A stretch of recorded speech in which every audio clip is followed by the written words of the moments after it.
ओम शांति। घटना सन 1984 की है। उन दिनों मधुबन के बड़े भंडारे में लोहे के स्ट्रक्चर की एक लिफ्ट बनाई गई थी। उसको चलाने की दो विधियां थी, एक बिजली के द्वारा और दूसरा बिजली न होने पर हाथ से हैंडल घुमाकर। इस हेतु लिफ्ट के अंदर एक खिड़की लगी हुई थी।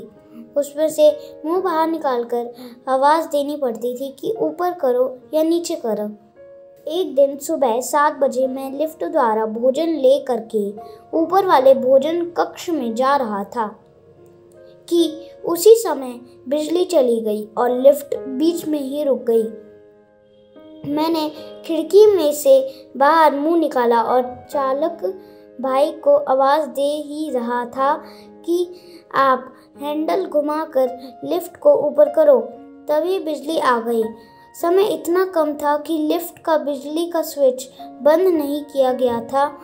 अब लिफ्ट तेजी से चलने लगी।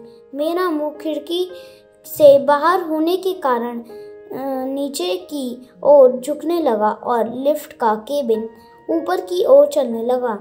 मेरा मुंह कैबिन की खिड़की के एंगल और स्ट्रक्चर के बीच में फंस गया और दबाव के कारण 1-2 सेकंड में मुंह के अंदर के दांत और जबड़े की हड्डी टूट गए। दांतों व हड्डियों के टूटने के कारण सारा मुंह जगह जगह फट गया और खून के फव्वारे छूटने लगे। मैंने मुंह बाहर निकालने की बहुत कोशिश की, लेकिन सफल नहीं हो पा रहा था। तब मुझे संकल्प आया कि अब तो घर जाना ही है और साथ साथ प्यारे बाबा की शिक्षाएं याद आई। उन्हीं दिनों में शिव बाबा ने हमें अव्यक्त फरिश्ता हूँ, इस पुरानी देह और पुरानी दुनिया से मेरा कोई रिश्ता नहीं समझाकर अभ्यास करने के लिए विशेष ज्ञान बिंदु दिए गए थे। हम सेवानिवृत्त होकर अवकाश के समय पहाड़ी पर जाकर के ज्ञान बिंदुओं का विधिवत अभ्यास किया करते थे। अब जबकि लिफ्ट में से फंसा हुआ मेरा मुंह निकल नहीं रहा था और खून से सारा शरीर भीग गया था, तो अभ्यास पे लाया गया। फरिश्ता रूप मेरी बुद्धि में प्रकट हुआ और एकदम ऐसा लगा कि मेरा सूक्ष्म फरिश्ता स्वरूप इस स्थूल शरीर को साक्षी होकर देख रहा है। जबड़े की हड्डी और सिर की हड्डी के बीच में एंगल आने के कारण दबाव बहुत हो रहा था। लिफ्ट रुक गई थी और गर गर की आवाजें करने लगी थी।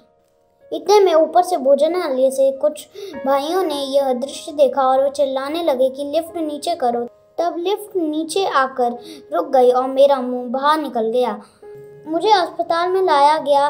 दांत और हड्डियों के घुस जाने के कारण मुंह से खून तो बहुत बह रहा था, जिसे बंद करने के लिए माउंट आबू के सरकारी अस्पताल के चिकित्सक ने बहुत कोशिश की, लेकिन सफलता नहीं मिली।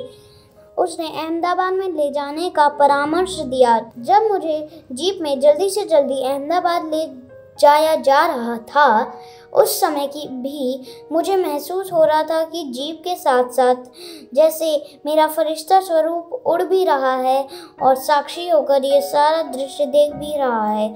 फरिश्ता स्वरूप का अभ्यास मुझे बहुत काम आ रहा था। अहमदाबाद में जबड़े के चिकित्सक के नर्सिंग होम में पहुंचे और मेरा एक्सरे आदि लिया गया। उसमें पाया गया कि हड्डियां चूर चूर होकर के मुंह के अंदर से दिमाग की नस के पास तक पहुंच गई हैं। चिकित्सक ने सोचा कि यदि ऑपरेशन करता हूं तो कोई औजार दिमाग की नस को छू जाएगा और मृत्यु हो जाएगी। ऐसा सोचकर उसने ऑपरेशन करने से मना कर दिया, परंतु हमारे लौकिक रिश्तेदारों ने प्रार्थना की कि हम सब लिख कर दे देते हैं और आप हमारी स्वीकृति से ऑपरेशन कीजिए।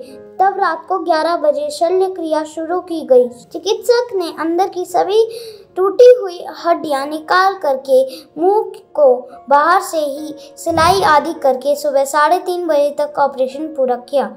15 दिन बाद मुझे हॉस्पिटल से छुट्टी मिल गई। तब तक मेरे को वही फरिश्ता स्वरूप की अनुभूति स्वाभाविक रूप से होती रही। प्यारे बाप दादा की यह विशेष मदद और सौगात रही कि इतनी भयंकर दुर्घटना में भी मैं स्थिर चित्त रह सका।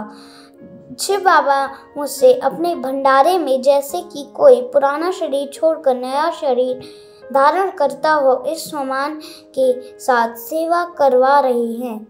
ओम शांति।